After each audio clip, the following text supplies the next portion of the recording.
அது ஒரு பர்ஃபார்மிங் ஆர்ட்னு தான் சொல்லணும். மேடை இப்ப இவங்க நடித்தார்கள், பாடினார்கள், அது ஒரு பர்ஃபார்மிங் ஆர்ட்.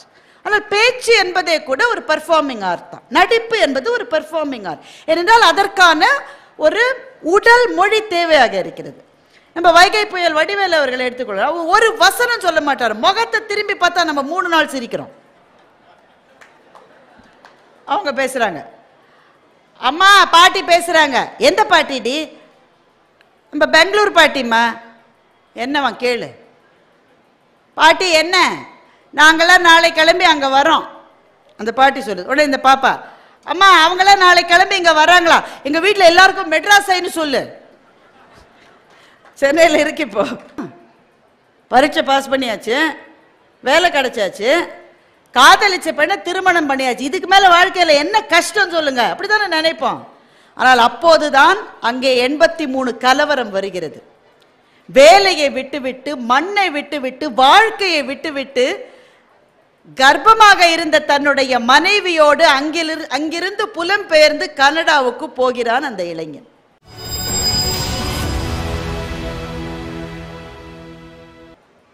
புத்தக வாசிப்பினால் என்ன கிடைக்கிறது என்றால், நாம் வாழாத வாழ்க்கையை ஒரு புத்தகத்தை படிப்பதனால் நம்மால் வாழ முடியும். நாம் வாழாத வாழ்க்கை, எனக்கு கிடைக்காத வாழ்க்கை, நான் நினைத்து கூட பார்க்க முடியாத வாழ்க்கை. முத்துலிங்கம் என்று ஒரு எழுத்தாளர் இருக்கின்றார். தமிழ்நாட்டினுடைய ஆகச் சிறந்த எழுத்தாளர்களில் முதல் வரிசையிலே இருக்கக்கூடிய மிகப்பெரிய எழுத்தாளர் முத்துலிங்கம். இங்க நிறைய கடைகள்ல இருக்கும். நீங்கள் தயவு செய்து தேடி அவரை படிக்க வேண்டும். அவர் ஒரு ஈழத்தமிழர். முத்துலிங்கம் அவர்களினுடைய ஒரு கதையை படித்த போதுதான் எனக்கு ஒரு விஷயம் புரிஞ்சுது. நாம அகதிகள்ன்ற வார்த்தையை சர்வசாதாரணமா உபயோகிக்கிறோம். அவர் அகதிப்பா, அவர் சிரியால இருந்து அங்க போன அகதி, இவர் இலங்கை அகதி. இந்த வார்த்தையை நம்ம ரொம்ப ஈஸியா சொல்றோம் இல்ல? அந்த அகதின்ற சொல்லுக்கு பின்னாடி இருக்கிற வலி இருக்கிறது, அது நமக்கு தெரியவே தெரியாது. ஏனென்றால் ஒரு அகதியினுடைய வாழ்க்கை எப்படி இருக்கும் என்கிற அனுபவமே நமக்கு கிடையாது. முத்துலிங்கத்தினுடைய ஒரு கதையை படித்தேன். ஒரு சாதம் என்கிற ஒரு கதை, ஒரு சிறுகதை தான் அது. ஒரு சாதம். இலங்கையிலே கொழும்பிலே ஒரு இளைஞன் இருக்கிறான். அந்த சிஏ படிப்பு இருக்கிறது அல்லவா, சார்ட்டர்ட் அக்கௌண்டன்சி. ரொம்ப கஷ்டமான பரீட்சை. அந்த பரீட்சையெல்லாம் தேறி ஒரு பெரிய அலுவலகத்தில் வேலை கிடைச்சு அவன் விரும்பின காதலித்த பெண்ணை மணந்து கொண்டு கொழும்பிலே வாழ்ந்து கொண்டிருக்கிறான் அந்த தமிழ் இளைஞன். இதை விட என்னங்க வேணும்? பரீட்சை பாஸ் பண்ணியாச்சு, வேலை கிடைச்சாச்சு, காதலிச்ச பெண்ணை திருமணம் பண்ணியாச்சு. இதுக்கு மேல வாழ்க்கையில என்ன கஷ்டம் சொல்லுங்க? அப்படித்தானே நினைப்போம். ஆனால் அப்போதுதான் அங்கே 83 கலவரம் வருகிறது. வேலையை விட்டுவிட்டு, மண்ணை விட்டுவிட்டு, வாழ்க்கையை விட்டுவிட்டு, கர்ப்பமாக இருந்த தன்னுடைய மனைவியோடு அங்கிருந்து புலம்பெயர்ந்து கனடாவுக்கு போகிறான் அந்த இளைஞன். இலங்கையினுடைய வெப்பம் என்ன, கனடாவினுடைய குளிர் என்ன? இங்க பெரிய வேலையில இருக்கான், அங்க போய் கிடைச்ச வேலை ஒரு கட்டடத்துக்கு முன்னே நின்று இரவு பணி காப்பாளனாக இருக்கிற ஒரு வாட்ச்மேன் வேலை தான் அங்க கிடைக்கிறது. இங்கே பெரிய அதிகாரி, கீழே 40 பேர் வேலை செஞ்சுட்டு இருக்காங்க, அங்க ஒரு காவல்காரராக இருக்க வேண்டிய ஒரு வேலை. அப்ப இரவு முழுது வெளியிலே இருக்கும் போது அந்த குளிர் பழக்கம் இல்லாததுனால அவருக்கு ரத்தம் கொட்டுது, காதில இருந்து காலில் இருந்தெல்லாம் ரத்தம் வருது. அதை பொறுத்து கொண்டு வாழுகிற வாழ்க்கையை தொடங்குகிறார். அப்புறம் கொஞ்சம் கொஞ்சமா பெரும் பதவிகளுக்கு போய் கிட்டத்தட்ட முன்னாடி இருந்த பதவியை விட பெரிய ஒரு நிலைக்கு அவர் போவதை அந்த கதை சொல்லுகிறது. கதையை படித்த போது சகோதரர்களே, அழாமல் என்னால் படிக்க முடியவில்லை. ஏனென்றால் நம்ம வாழ்க்கை எவ்வளவு பத்திரமான வாழ்க்கையாக இருக்கிறது. நீ வாழ்கின்ற மண்ணை விட்டு, நீ வாழ்கின்ற வீட்டை விட்டு, நிலத்தை விட்டு, உறவுகளை விட்டு எப்ப திரும்பி வருவோன்னே தெரியாம இன்னொரு நாட்டுக்கு போகிற வாழ்க்கை இருக்கிறது. அதுதான் அகதிகளினுடைய வாழ்க்கை. அந்த வாழ்க்கையை பற்றி நாம எப்படி தெரிஞ்சுக்க முடியும் சொல்லுங்க? அந்த துயரத்தை, அந்த வேதனையை நாம் உணர வேண்டும் என்றால் ஒரு புத்தகம் அதற்கான வாயிலை நமக்கு திறந்து வைக்கிறது. அதுதான் புத்தகம் நமக்கு கொடுப்பது. நாம் வாழாத வாழ்க்கையை பற்றி கூட நாம் தெரிந்து கொள்ளுகின்ற அறிமுகத்தை புத்தகங்கள் தான் நமக்கு வழங்குகின்றன. இங்கே சேலத்திலேயே ஜம்முன்னு உட்காந்துக்கிட்டு ரஷ்யாவினுடைய பனிச்சிகரங்களில் நீங்கள் பாய்ந்து பாய்ந்து போகலாம். உக்ரைன்ல நடக்கிற போர்ல எத்தனை பேர் இறந்து கிடக்கிறார்கள் என்ற வேதனையை நீங்கள் அனுபவிக்கலாம். அமெரிக்காவின் தெருக்களிலே நடக்கலாம். எல்லா இடத்திலும் வாழ்கிற வாழ்க்கையை இருந்த இடத்திலிருந்தே நமக்கு காட்டுகின்ற கண்ணாடியாக இருப்பது புத்தகம்தான். அதனால் ஒரு புத்தகத்தை நீங்கள் பிரிக்கிற போது ஒரு உலகத்துக்குள்ளே நுழைகிறீர்கள். முதல் 10 பக்கம் கஷ்டமா தான் இருக்கும். அதை தாண்டிட்டீங்கன்னா வைங்க, அந்த புத்தகத்தை கீழே வைக்க முடியாது. பொன்னியின் செல்வனை உங்களில் எத்தனை பேர் சினிமா வந்த பிறகு படித்தார்கள் என்று எனக்கு தெரியாது. அந்த 10 பக்கம் 15 பக்கம் கை தூக்குறார் ஒருத்தர், ஒரே ஒருத்தர் தானே.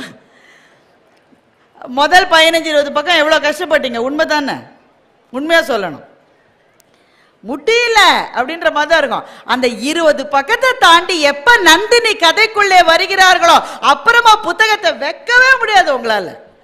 வீட்டுக்காரமா கூப்பிட்டுட்டே இருப்பாங்க, எத்தனை நேரமா கூப்பிடுறேன் சாப்பிட, காதுல விழுதா இல்லையா? உங்க பையன் ஒரு பக்கம் காதுல எதையோ மாத்திட்டு அவன் கேட்டுட்டு இருக்கான், நீங்க என்னோ இப்ப படிக்க ஆரம்பிச்சிருக்கீங்க, எல்லாரும் திட்டு வாங்கியிருப்பாங்க.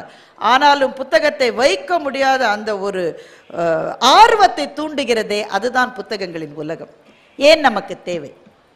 எதனால் தேவை? இவ்வளோ கடை என்ன சார், எதுக்கு சார் இவ்வளோ கடை, எதுக்கு இவ்வளோ பேர் எழுதி குவிக்கிறார்கள், எழுதுவதனால் என்ன கிடைக்கிறது என்றால் புத்தகம் மக்களை இணைக்கிறது. இன்றைக்கு நாம் அதிகமாக உலவுகின்ற சமூக வலைத்தளங்கள் மக்களை பிரிக்கின்றன. ஆனால் புத்தகம் என்கின்ற இலக்கியம் மக்களை இணைக்கிறது. அதுதான் இன்றைக்கு தேவை. அதனால் தான் அதை ஒரு திருவிழாவாக நம்முடைய தமிழ்நாட்டின் ஒவ்வொரு மாவட்டத்திலும் கொண்டாடி கொண்டிருக்கிறார்கள். அப்படி கொண்டாடப்படுகிற புத்தக திருவிழாக்களில் மிகச் சிறப்பாக இங்கே அரங்கேற்றி கொண்டிருக்கின்ற உங்களினுடைய புத்தக திருவிழாவுக்கு என்னுடைய மனப்பூர்வமான வாழ்த்துக்கள். வருகின்ற ஆண்டுகளில் மென்மேலும் மென்மேலும் தகத்தகாயமாக இது பொலிவு பெற்று திகழ்வதற்கு என்னுடைய சிரம் தாழ்ந்த பிரார்த்தனைகள். இது ரொம்ப மகிழ்ச்சியான ஒரு சூழல். கடவுள் அமைத்து வைத்த மேடை என்ற தலைப்பை நான் தான் தேர்வு செய்தேன். ஏன்னா அவர் சார் கேட்குறாரு, இன்றைக்கு நாடகம் நடக்கிறது, நாடகத்தை ஒட்டி ஒரு தலைப்பு கொடுங்கன்னா எனக்கும் நாடகத்துக்கு ஒரு சம்பந்தமும் கிடையாது. என்னோட ஸ்கூல் ஆனுவல் டேலேயே என்னை எதுக்குமே சேர்த்துக்கிட்டது கிடையாது. நிறைய நாடகம்லாம் போடுவாங்க, ஏகப்பட்ட நாடகம் இருக்கும். அந்த டீச்சர்ஸ் வந்து என்ன செலக்ட் பண்ணதே கிடையாது. ஓகே நகரு நகரு அடுத்து அடுத்து அடுத்து. நானும் ஒரு 2-3 வருஷம் ரொம்ப ஏங்கி பார்த்துட்டு கடைசியில் ஒரு டீச்சர் என்ன ஒரு ட்ராமாவில் சேர்த்துக்கிட்டாங்க. அவ்வளவுதான். வீட்டுக்கு போய் அம்மாட்ட லிஸ்ட்டு, இந்த டிராமாவில் சேர்ந்து கொள்வதற்கு என்னென்ன வேண்டும், பட்டு பாவாடை, சட்டை, சௌரி முடி, குஞ்சலம், ஜடை பில்லை, அப்புறம் வளையல், வளையலுக்கு கலர் வேற, சிவப்பு பச்சை, இந்த 2 கலர் தான். உடனே பாவம் எங்கள் அம்மா சென்னையில் முடியாமல் கிளம்பி போய் எல்லாத்தையும் வாங்கி வளையல் வாங்கும்போது சிவப்பு பச்சைக்கு பதிலாக சிவப்பு நீலத்தை வாங்கிட்டாங்க. வீட்டுக்கு வந்தால் நம்ம சும்மா இருப்போம். நீலம் யார் வாங்க சொன்னது? ஒன்று நான் சொன்னேன், பச்சை தானே சொன்னேன். ஏன்னா ட்ராமாலேருந்து எடுக்கிறதுக்கு நீ இப்போ முயற்சி பண்ணுறேன்னு. எங்கள் அம்மா திரும்ப பாவம் போய் இப்போ மாதிரியா எல்லாத்தையும் ஆர்டர் பண்ணுறதுக்கு. இப்போ எங்கள் பக்கத்து வீட்டிலங்க 2 பேர் இருக்காங்க. எவ்வளோ பேர் இருக்காங்க? 2 பேர் இருக்காங்க. 3 ஸ்விக்கி ஆர்டர் வந்தது. இங்கே ஸ்விக்கி இருக்குதானே உங்களுக்கு? இருக்கு. 3 ஸ்விக்கி ஆர்டர் வந்தது. எனக்கு சில சமயம் நமக்கு இந்த கேள்வி கேட்காம இருக்க முடியாது. கேள்வி கேட்ட பழகிட்டோம் பட்டிமன்றத்தில். கேள்வி கேட்காம இருக்க. 2 பேர் 2 சாப்பாடு ஆர்டர் பண்ணா கூட 2 ஆர்டர் தானே வந்திருக்கணும். ஸ்விக்கிலேருந்து 3 ஆர்டர் எப்படி வந்து கேட்கவே கேட்டேன் அந்த அம்மாட்ட. ஏமா 2 பேர் தான் இருக்கீங்க, 3 ஆர்டர் பண்ணியிருக்கீங்க. எலி தொல்லை இருக்கு, எலி பொரியில் வைக்கிற மசால் வடையை ஸ்விக்கிலேருந்து ஆர்டர் பண்ணணும். இப்போ எல்லாமே ஆன்லைனில் ஆர்டர் பண்ணிக்கலாம். அவன் எவனோத்த வந்து பெல் அடிக்கிறான், 800 ரூபான்றான்.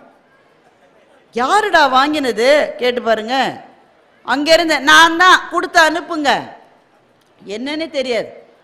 அப்போல்லாம் அந்த வசதிகள் கிடையாது. எங்கள் அம்மா திரும்ப ஒரு தடவை கிளம்பி போய் பஸ்ஸை பிடிச்சி வளையல் கலரை மாற்றி அந்த குறிப்பிட்ட நாள் வந்தது. என்ன நாள்? Annual day. உடனே எங்கள் அம்மா, எங்கள் அப்பா, எங்கள் அத்தை, எங்கள் அக்காக்கள் அவங்க வர முடியுமா? பக்கத்து வீட்டு ஆயா, எதிர் வீட்டில் வளர்க்குற நாய், தெருவே கிளம்பி யார் என்னை பார்க்க. ஒவ்வொரு ட்ராமாவாக போகுது. ஒவ்வொன்றா முடியுது. நான் வரவே இல்லை. எங்கள் அம்மா எல்லாருக்கும் வந்துடுவா, அடுத்தது அடுத்தது அவ தான், அடுத்தது அவ தான். கடைசியில் நல்ல வேளை ராமாயண நாடகம் வந்தது. ராமாயண நாடகம் வந்தால் அதுவும் போயிட்டே இருக்கு. எல்லாரும் வந்தாச்சு. லக்ஷ்மணன் வந்தாச்சு, பரதன் வந்தாச்சு, சத்ருகன் வந்தாச்சு, கைகேயி வந்தாச்சு, சூர்பனகை வந்தாச்சு, ராவணன் வந்தாச்சு. நான் இன்னும் வரல. எங்கள் பக்கத்து வீட்டுக்காரங்கள எப்பத்தான் வருவா, இதோ வந்துடுவா, இதோ வந்துடுவா. கடைசியில் வந்துட்டேன்னு வைங்க. எப்போ ராமருக்கு பட்டாபிஷேகம் நடக்கும்போது சாமரம் யார் போடுறது? முக்கியமான வேலை இல்லையா அது? சாமரம் போடுறது நான் தான். இதுக்கு தான் கலர் ஸ்பெசிஃபிகேஷன் வளையலுக்கு. சாமரம் போடுறதுக்கு என்ன கலராக இருந்தா என்ன? ஆனால் என்ன மகிழ்ச்சி தெரியுமாங்க, அந்த சின்ன வயசு தானே, மேடையில் ஏறி நின்றதே ஒரு மகிழ்ச்சி. மேடை என்பது அப்படி மகிழ்ச்சியை தருகிறது. இப்போ ஒரு வயதுக்கு பிறகுதான் நமக்கு அவன் மட்டும் சீத்தையா, நான் மட்டும் சாமரமா, இந்த கேள்விகள்லாம் வருவதற்கு ஒரு வயது வேண்டி இருக்கிறது. ஆனால் இங்கே பாருங்க, நிறைய சின்ன பிள்ளைகள் மாவட்ட ஆட்சியர் அவர்கள்ட்டையும் என்கிட்டையும் கூட கையெழுத்து வாங்கினாங்க. ஒவ்வொரு புத்தகத்தை வச்சிருந்தாங்க. அவர்களோட உலகம் எவ்வளவு அழகான உலகம் இல்லை? அல்ல, நான் தான் முக்கியம் என்று உணராத ஒரே உலகம் குழந்தைகளினுடைய உலகம் மாத்திரம்தான். யாருக்கு முக்கியத்துவம் கிடைத்தாலும் அதை மகிழ்ச்சியோடு பார்க்கிற கண்கள் மழலையினுடைய கண்களாகத்தான் எப்போதும் இருக்கிறது. அப்போ ஆனால் அந்த மேடையில் ஏறின உடனேயே அந்த ஒரு உணர்வு இருக்கு பாருங்க, அது சொல்ல முடியாத ஒரு உணர்வு. அந்த மாதிரியான கதாபாத்திரங்களாக இருந்தாலும் சரி, எதுவாக இருந்தாலும் சரி, மேடை பேச்சு என்பது என்னுடைய 5வது வகுப்பிலே தான் ஆரம்பித்தது. அவர் சகோதரர் பூபதி அதை அழகாக சொன்னார். என்னாலெல்லாம் பேச முடியும் என்று நான் நம்பியதே இல்லை. ஏனென்றால் எங்கள் வீட்டில் எங்கள் அக்கா ஒரு பேச்சாளர். வீட்டில் யாராவது ஒருத்தர் அப்படி இருந்தால் பாக்கி இருக்கிறவங்களாம் அமுங்கி இருக்கணும். அதுதான் அந்த வீட்டோடைய சட்டமாக இருக்கும். ஒரு நாள் எங்கள் டீச்சர் என்ன ஒவ்வொரு திங்கக்கிழமையும் ஸ்டேஜில் ஏறி பேசணும். எங்கள் ஸ்கூலில் எங்கள் டீச்சர் ஏய் எந்திரி. அன்னைக்கெல்லாம் டீச்சருக்கு எவ்வளவு உரிமை சலுகை இருந்தது பார்த்தீங்களா? எந்திரி. நம்ம உடனே டீச்சர் நம்மளை கேள்வி கேட்டால் நம்மளாம் என்ன செய்வோம்? திரும்பி பார்ப்போம். அதாவது என்ன கேட்கல, பின்னாடி யாரையோ கேட்குறாங்க. ஏய் ஒன்னத்தான் எந்திரி, நீ தான் அடுத்த திங்கக்கிழமை பேசணும். நானா டீச்சர்? பேச தெரியாது டீச்சர். பரவாயில்ல பேசு. நான் போய் எங்கள் அம்மாட்ட வழக்கம் போல் அம்மா எழுதி கொடுத்து அதெல்லாம் மனப்பாடம் பண்ணி மனப்பாடம் தர்ற மனப்பாடம். எங்கள் வீட்டில் கூட்டுற அம்மாலாம் அந்த பேச்சை மனப்பாடமாக சொல்லும். ஏன்னா அவ்வளவு தூரம் பிராக்டிஸ் பண்ணியாச்சா. குறிப்பிட்ட முக்கியமான நாள் வந்தது நண்பர்களே, சரித்திரத்தில் முக்கியமான நாள் அந்த நாள். ஏன்னா இந்த மாதிரி ஒரு ஸ்டேஜில் ஏற்றிடாங்க. ஸ்டேஜில் ஏறும்போது நமக்கு மேடை என்பது எவ்வளவு போதை இல்லை, அந்த போதைக்கு ஈடு இணையே கிடையாது. இங்கே வந்தாச்சு, இந்த மாதிரி ஒரு மைக் முன்னாடி நிற்க வைக்கிறாங்க. அப்புறம் என்னோட ஹைட்டுக்காக குறைச்சல வைக்கிறாங்க. முதல் லைன் அவர் சொன்ன மாதிரி அதே தான். நான் 5ஆம் வகுப்பு ஆ பிரிவில் படிக்கிறேன். என் பெயர் கே பாரதி. இவ்வளோதான் நான் சொல்லணும். அதை தான் நான் மறந்தேன். என் பெயர் ஃப்ரெண்ட்ஸ் எல்லாம், ஃப்ரெண்ட்ஸ்ன்ற எனிமீஸ் எப்பவுமே இருப்பாங்கல்ல கூட்டத்தில். எல்லாம் உன் பேர் பாரதிடி, உன் பேர் பாரதிடி. எல்லாருக்கும் என் பேர் தெரியுது பாருங்க, எனக்கு மாத்திரம் தெரியல என் பேர். எங்க ஹெச்எம் பார்த்தாங்க. அவங்க அப்பெல்லாம் அப்படித்தான் இருப்பாங்க. ஹெச்எம்னாலே ஒரு டெரராக தானே இருப்பாங்க. இப்போ தான் ஒன்றும் செய்ய முடியாது. ஏதோ ஒரு டீச்சர் இப்படி கை தூக்கினா பையன் சிரிச்சுக்கிட்டே சொல்கிறேன், கையெல்லாம் தூக்காதீங்க டீச்சர், நாளைக்கு சன் நியூஸில் வந்துடுவீங்க டீச்சர். அப்பெல்லாம் டெரர் மாதிரி தான் இருப்பாங்க. இவ்வளோ இறக்கு, அடுத்தவளை ஏற்று. நான் எங்கள் டீச்சர் இப்போ டீச்சர் இனிமேல் நான் மேடையிலே பேச மாட்டேன் டீச்சர், இதுதான் கடைசி, இனி நான் மேடையில் ஏற மாட்டேன்னு சத்தியம் செஞ்சேன். எங்கள் டீச்சர் என்ன சொன்னாங்க, அடுத்த திங்கக்கிழமை நீ தான் பேசுகிறேன். நாங்கள் விட்டுருங்க டீச்சர், வேணான் டீச்சர், எவ்வளவோ கெஞ்சி பார்த்தேன். நீ தான் அடுத்த திங்கக்கிழமை என் பெயர் பாரதியை சொல்லிட்டேன், ஆனால் அடுத்த லைனை மறந்து போயிட்டேன். இந்த மாதிரி 7 வாரம் மறந்து மறந்து மறந்து எனக்கு புரியல. இந்த டீச்சர் ஏன் என்னை டார்ச்சர் பண்ணுறாங்கன்னு எனக்கு புரியல. என்னை கண்ட பிடிக்கலையா? இப்போவா இருந்தால் உடனே போய் அம்மாட்ட சொன்னால் உடனே அம்மா அப்பா எல்லாம் கிளம்பி ஸ்கூலுக்கு போய் எங்கள் பிள்ளை மன உளைச்சலுக்கு ஆளாகிவிட்டார். நமக்கு கழுத நம்ம சின்ன பிள்ளையா இருந்த போது சந்தோஷமா இல்ல, வளர்ந்த பிறகு நம்ம வேற சாண்ட்விச் ஜெனரேஷன். இரு பக்கங்களில் நமக்கு அடினா மத்தளம். நாம உடனே மன உளைச்சலுக்கு ஆளாகிவிட்டா நான் வீட்டில் போய் சொன்னேன், எங்கள் அப்பா 2 வச்சு அவர் வேற மன உளைச்சலை ஏற்படுத்துவார், அதெல்லாம் சொல்ல முடியாது. என்னை விட்டுருங்க டீச்சர்னு கதறி நான் டீச்சர் நீ தான். 7வது முறை பேசும்போது தான் ஒரு முக்கியமான உண்மை எனக்கு தெரிந்தது. பேச்சாளர்கள் எல்லாவற்றையும் நினைவிலே வைத்துக்கொண்டு அப்படியே மறக்காமல் இருப்பார்கள் என்று தயவு செய்து நம்பாதீர்கள். பேச்சாளர்களுக்கும் மறக்கும். பேச்சு என்பது என்னவென்றால், நாம் எங்கே மறந்தோம் என்பது ஆடியன்ஸுக்கு புரியாத மாதிரி நடிக்கிற ஒரு நடிப்பு இருக்கிறது, அதுதான் பேச்சு. எனக்கு தெரிந்த ஒரு பேச்சாளர் பேசுவார், இளம் என்று அசையி இருப்பாரை காணின் நிலம் எனும் நல்லாள் நகும். இதான் குரல். இளம் என்று அசையி இருப்பாரை மறந்து போச்சு என்று சொன்ன வள்ளுவன் அல்லவா இந்த தங்க தமிழ்நாட்டினுடைய சிற்பி. இந்த மாதிரி எல்லாரும் கை தட்டினாங்க. அவர் திருக்குறளை மறந்தான்றது அவருக்கும் வள்ளுவருக்கும் மாத்திரம்தான் தெரியும், வேற யாருக்கும் தெரியாது. அப்ப யோசிச்சு பார்த்தீங்களா, மேடை அதில் ஏறுகிற போதே அது ஒரு பர்ஃபார்மிங் ஆர்ட்னு தான் சொல்லணும். மேடை இப்ப இவங்க நடித்தார்கள், பாடினார்கள், அது ஒரு பர்ஃபார்மிங் ஆர்ட். ஆனால் பேச்சு என்பதே கூட ஒரு பர்ஃபார்மிங் ஆர்ட் தான். நடிப்பு என்பது ஒரு பர்ஃபார்மிங் ஆர்ட். ஏனென்றால் அதற்கான ஒரு உடல் மொழி தேவையாக இருக்கிறது. நம்ம வைகை புயல் வடிவேலு அவர்களை எடுத்துக்கொள்ளலாம். ஒரு வசனம் சொல்ல மாட்டார், முகத்தை திரும்பி பார்த்தா நம்ம 3 நாள் சிரிக்கிறோம். ஒண்ணுமே சொல்லல அவர். இன்னும் கவுண்டமணி ஒரு படத்துல ஒரே ஒரு வசனம் தான் சொல்லுவார்.